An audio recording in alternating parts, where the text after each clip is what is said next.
Quand on me demande pourquoi je suis devenue bénévole, je réponds comme Obélix, je suis tombée dedans quand j'étais petite. J'ai vu mes parents faire ça toute leur vie. Donc pour moi, c'était une évidence.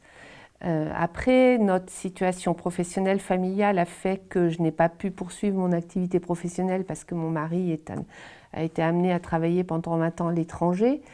Donc en fait, finalement, le statut de bénévole pour moi, c'était l'idéal.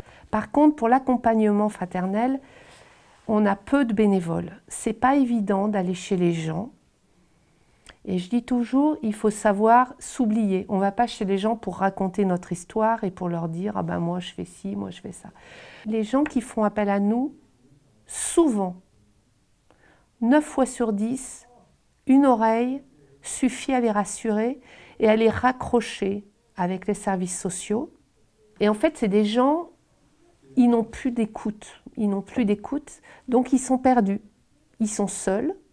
On a beaucoup de gens en rupture sociale, rupture familiale, donc ils n'ont personne. Et nous, on est là et on leur dit, moi à chaque fois, je leur dis, voilà, je ne suis pas assistante sociale, j'ai que ma bonne volonté et que mon expérience, mais voilà, je peux vous proposer ça, je peux proposer ça.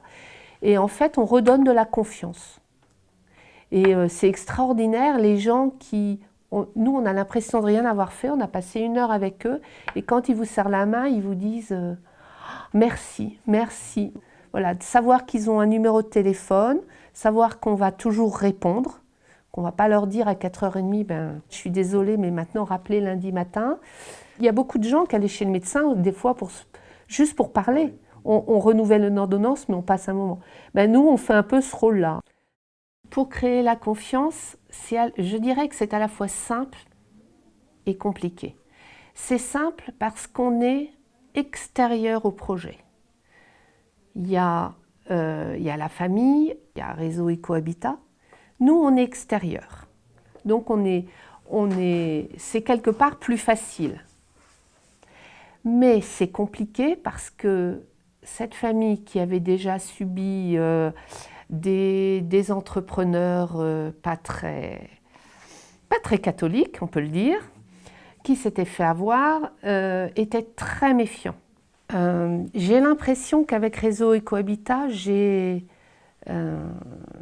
trouvé une manière de vraiment être efficace. Accompagner des familles, c'est vraiment un travail particulier. On est peu à accepter de le faire parce que c'est beaucoup de temps. Le plus difficile, c'est de faire face à la tristesse des gens, à la douleur des gens, à leur pauvreté. Mais par contre, ça fait tellement relativiser nos soucis du quotidien que ça, c'est mon moteur.